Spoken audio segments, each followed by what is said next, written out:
thanks for tuning in to Food for Thought. I'm Luke. And I'm Jacob. This week we're talking about social media. Do you think it'll kill us all? Well, I definitely do feel that social media is very harmful. I mean, it's not the safest thing. Yeah. So, before we even get into anything, happy Mother's Day to mothers who are watching this podcast. Thank you so much for being a mother. But we are going to talk about, how many people in the world out of 7,703,365,870, aka 7.7 billion. How many people do you think use social media? Well, out of a percent. Most of the people I know use some form of social media. I'm not sure if YouTube is included in that. It is. But YouTube, I feel, is a calmer. We're on a social media right now, but it's a little different because there's less interaction. Yeah, except for comments, which you guys leave. Please leave a comment on this video, like, and subscribe. Yeah, so I feel like YouTube is a lot different. Like, I'm not allowed to use social media, but I'm allowed to use YouTube.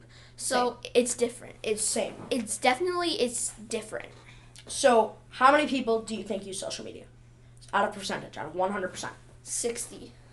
Pretty close. 71% of people are on social media, which means 5, 4, 6, 9, 3, 8, 9, 7, 6, 7.7 people. 5.4 billion, yeah. Use social media. That's a lot. So that leaves 2 billion, rough, who don't. And those 2 billion are mainly people who don't have electricity, computers, and money. So it's either people who are younger or people who don't have access to that. Because most people who do have access do use them sometimes. What do you think,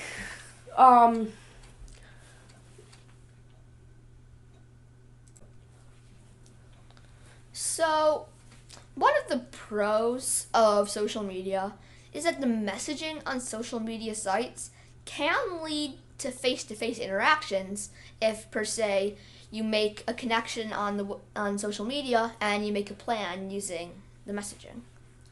So that'd be cool because maybe I could meet my long-lost cousin or something like that, which would be quite nice. Or someone that I'm not in college, but someone who you knew in college and then lost connection with, like stuff like that. Did you know that social media increases voter participation and faculties and political change? So, a problem in America is that not enough people participate in voting. The thing is, teenagers who are 18, it's 18 to vote, right? Or is it 16? It's 18. People think, I don't need to vote. It's actually one of your civic duties to vote. And because if you don't, if you don't vote, there's less people who can support our presidency, and soon enough there'll be like 3 people, and it'll be kind of terrible. So you have to vote. It's one of your civic duties. And the reason that you're more likely to vote if for social media is because all of the political standpoints. So let's just say Trump is running for 2020. He is. On YouTube even, there are ads. Register now to be one of my Trump supporters. And there are ads saying, don't vote for Trump, impeach Trump, stuff like that. Also, and then there's ads that are saying, go Bernie, feel the burn, or stuff like that. So it does increase voter population, which is pretty cool. So a disadvantage of that could be that people are getting too aggressive politically, but we're still on the positives. We haven't got to our long list of negatives yet. Okay, so social media can help reduce the loneliness of senior citizens who are isolated. So this is a great example. I had a grandfather who lived in a nursing home. And yeah, there are people around him, but hate to break it to you, but not all people, old people in a nursing home, are nice. Some of them are pretty mean. So he chose to stay in his room and watch movies, which is fine. I mean, you're retired, you're chilling out, you're living your last legs of your life, you're having a good time. But I think if social media would have been around, I think it would have helped him a lot. You know what I mean? Because with the loneliness factor, because there are nice people online. Yeah, there are some nice people online. Not everybody, but there are some. Not everyone, but... Did you know that social media allows for quick diffusion of public health, and safety information during crisis events. All right, Hawaii. Remember when that nuclear missile warning went off? Everyone went into their bomb shelters. Remember that? Yeah. Over social media, people were like, "Hey, it's fake. It's good. He pressed the wrong button. Everybody's good." People were saying that. So it also leads to help the government say, like, if you can get news out faster, so people will know, instead of waiting for a news forecast to go out saying, "Hey, people in Hawaii, you're all clear." It came out like that. Yeah. Which is really nice. So another thing, the U.S. military and the Department of Veteran Affairs use social media to help prevent suicide. So social media can help disarm social stigmas like anxiety or depression. So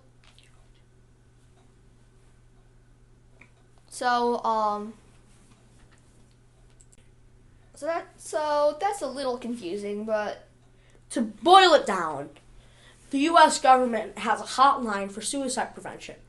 I know there's a phone number. I don't know it off the top of my head, but I know there's a suicide prevention phone number. And there's also a connection to that on social media, which is something that a lot of people who are in that state use. So yeah, because you try to make yourself feel better.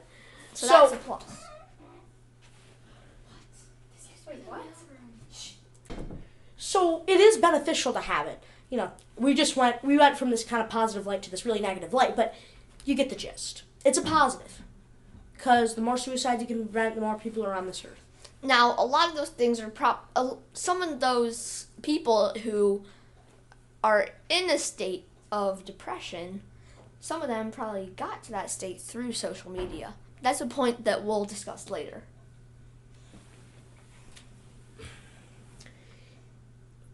Crowdsourcing on social media allows people to pay attention to a goal and empowering users to achieve positive change. Example of this, people got together on YouTube, and I think it was monetizing rights or something like that. They got together and said, "Hey, this isn't cool." Or even better example, PewDiePie versus T-Series. Let's be honest. Think about all the content. Hashtag GoPewds. Think about all the people who did a video, like Mr. Beast did videos. Think of all these people who did stuff to promote PewDiePie, and this is all on social media. Now, what is the end game of that per se? One gets more subscribers than the other. So something else, social media provides academic research to a wider audience, allowing people to access previously inaccessible educational resources.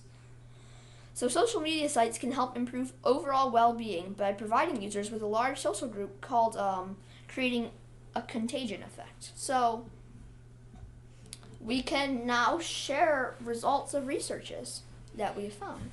I just found out that alpacas have hair. And now people on the internet know that. Obviously, people know that alpacas have hair. I think they do, right? They do. I'm not being stupid. I don't know. Whatever. But you get the gist.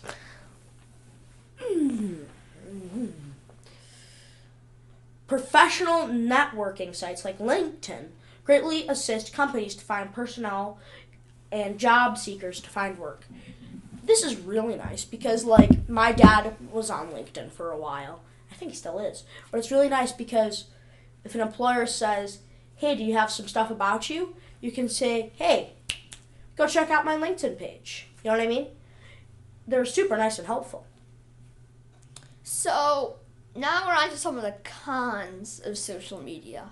Now, we just have listed a few here, but there are tons of cons.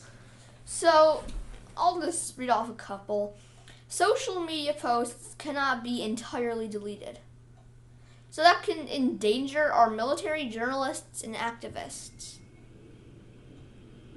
You cannot delete a post because somebody might have already screenshotted it and reposted it. And the other thing is, even if you delete it, it's still in the internal network of the networking site. Correct. Something else, social media use is associated with personality and brain disorders. Interesting. Students who are heavily use social media tend to have lower grades.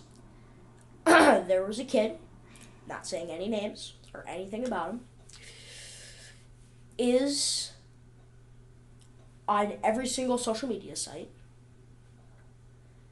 and had a 4 in art. A 4. F-O-U-R. 4. How do you get that low? I don't know. You'd have to get zeros on some of your projects, which most likely means you never turned them in. Because you were too busy looking at your phone. Social media can create feelings of disconnect and put children at a higher risk of anxiety, depression, low self-esteem, and eating disorders, and sadly, suicide.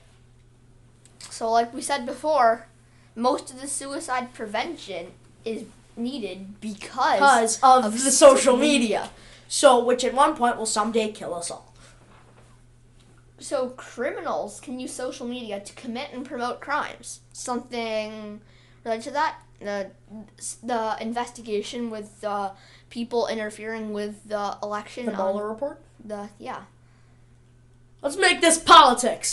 The Mueller report. Yeah. The people were able to... You get the gist. Yeah. Social media can be a drain on time and use up hours that you don't get back. So people spend so much time on social media and it's essentially wasted time. Yeah. You didn't get anything done in that time. Besides maybe getting a few likes.